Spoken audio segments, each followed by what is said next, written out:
Okay, so I'm baking for a work meeting. Ran into a couple of the people that are gonna be at the meeting tomorrow, and they said, are you making cookies for tomorrow? And I was like, hell yeah. What kind would you like? So I let them pick. What did they pick? Double peanut butter cookies. They're delicious. Starts with 1 cup unsalted butter. To that, you're gonna add 1 cup of sugar, 1 cup BS. Brown sugar. Then 1 cup of chunky peanut butter. Yes, it has to be chunky. It does. And side note, if you don't have one of these, you need one. Did you see that? Did you see that? Turn that on and give it a good mixy mix. You just want to cream everything together. Okay, while that's happening, measure out 3 cups of AP flour. To that, you are going to add a ½ teaspoon of salt and a ½ teaspoon of baking powder. Then 1 teaspoon of baking soda.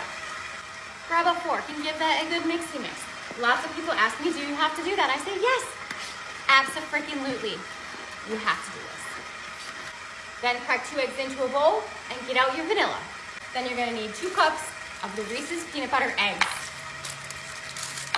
leftover from Easter. Give that a little scrape down the sides. Turn it back on, add your eggs. Some people add them 1 at a time. I've never noticed a difference. Let me know in the comments if you have. 2 teaspoons of vanilla, give or take. Just look at how fluffy that is. Beautiful. Turn it back on and add your dry mix. Some people add it gradually. 1, 2, 3. Now, don't overmix your dough. We're gonna stop it because now we're gonna go ahead and add about 2 cups of the peanut butter cups.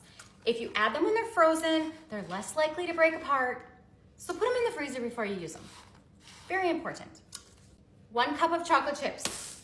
Okay, now just give that a good mixy mix. We do not want to overmix our dough, so literally watch it. 1, 2, 3, it's done. If your cookies don't turn out, I can almost guarantee that you are overmixing your dough, or you're not setting a timer, or you're not using parchment. Very important. Clean off your pita. Why? Because we waste nothing. Okay, now just give this a good mixy mix from the bottom to make sure that all the dry ingredients are incorporated. Now, I'm gonna throw this in the fridge for about 30 minutes. I'm gonna run out to the greenhouse and I'm gonna plant my Peter peppers. Have you heard of them? If not, you should look them up. Okay, so it's actually been a couple hours because I went out to the greenhouse, I planted some Peter peppers. Post it if you're interested. Anywho, preheat your oven to 350 degrees, line 2 sheets with parchment, and cut up some more frozen eggs. Grab your handy dandy scooper, scoop it, pack it in. Sorry. Grab a couple of your frozen peanut butter cups, your peanut butter eggs, shove them into the top. You know why? Because when someone takes a bite of this cookie, the first thing they're gonna get is that hit of peanut butter cup on the roof of their mouth. Is your mouth watering?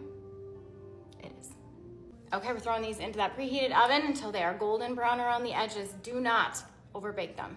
Okay, after 12 minutes in my oven, they are done perfectly. You can tell because they are just getting golden brown around the edges.